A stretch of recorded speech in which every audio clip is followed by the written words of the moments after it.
สบายดีพ่อแม่พี่น้องมื้อนี้เฮาสิพามาเบิ่งกันหมู่เนาะหมู่ที่เฮาเลี้ยงพี่น้องนี่ก็คือหมู่บ้านเนาะที่เฮาเลี้ยงตามธรรมชาติแหละพี่น้องเฮาเกิดลูกใหม่ๆมี6 ตัวเฮาก็ได้ประมาณ2 อาทิตย์กว่าเนาะลูกเนาะแม่นี่เฮาก็ซื้อมาได้ประมาณเดือนกว่าเนาะตอนไปซื้อนั่นก็ม่านแล้วพี่น้องม่านอ้วนเอามาพอดีได้ประมาณ20 มื้อเนาะก็เลยว่าเกิดลูกก็มีแต่ตัวงามๆพี่น้องเป็นตัวแม่3เนาะแล้วก็เป็นตัวผู้3 ตัวเนาะลูกเพิ่นเนาะแม่เป็นแม่น้อยดอกนี่นะต้นซื้อนั่น45 โลเนาะตัวนี้คือสิมาประมาณ30ปลายหรอกพี่น้องหลังจากเกิดลูกแล้วมันจ่วยเด้ลูกดูดนมหลายก็เลยจ่วย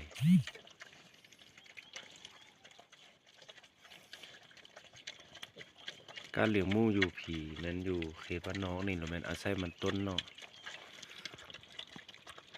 ใส่มันต้นบางมื้อก็เกลือดิบบางมื้อก็เกลือสุกเนาะเอาอันมันต้นมาต้มให้มันเปื่อยๆแล้วก็เอาหำข้าวเปลือกป่นใส่แล้วก็มาให้หมูกินเนาะเลยมีแต่โตใหญ่ๆมีแต่โตงามพี่น้อง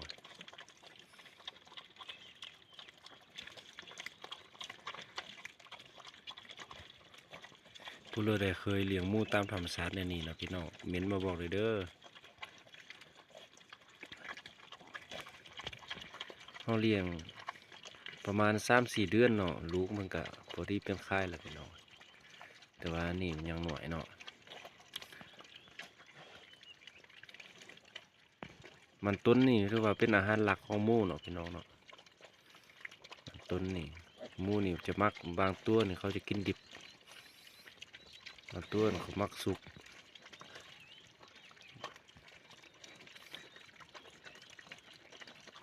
ถ้าว่าผู้เลยเลี้ยงหมูนั่นนี่ไล่นี่โอ้ได้เงินไล่เด้อพี่น้องอยู่เขตบ้านนอกเฮา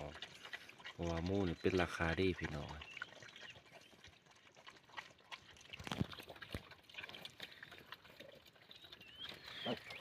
นี่ก็คือบรรยากาศเนาะพี่น้องเนาะ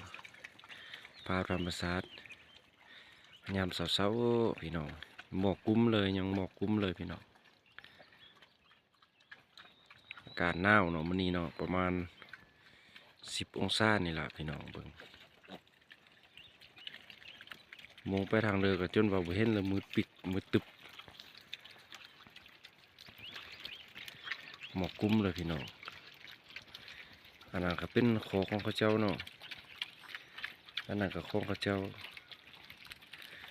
มันมีหลายคนพี่น้องเฮ็ดเลี้ยงหมูแนวนี้อยู่เที่ยวนี้นะต้นนั้นก็ของเขาเจ้าเนาะเนี่ยเป็นของไผของมันเป็นล็อกไปเนาะพี่น้องเนาะยามเสาร์บ้านเฮาก็สิประมาณนี้เนาะพี่น้องเนาะถ้าว่าผู้เริ่มมักก็ฝากกดไลค์กดแชร์กดติดตามได้พี่น้องผู้เริ่มมักวิถีชีวิตแบบบ้านนอกบ้านนาเฮานะขอบใจเด้อพี่น้องเด้อ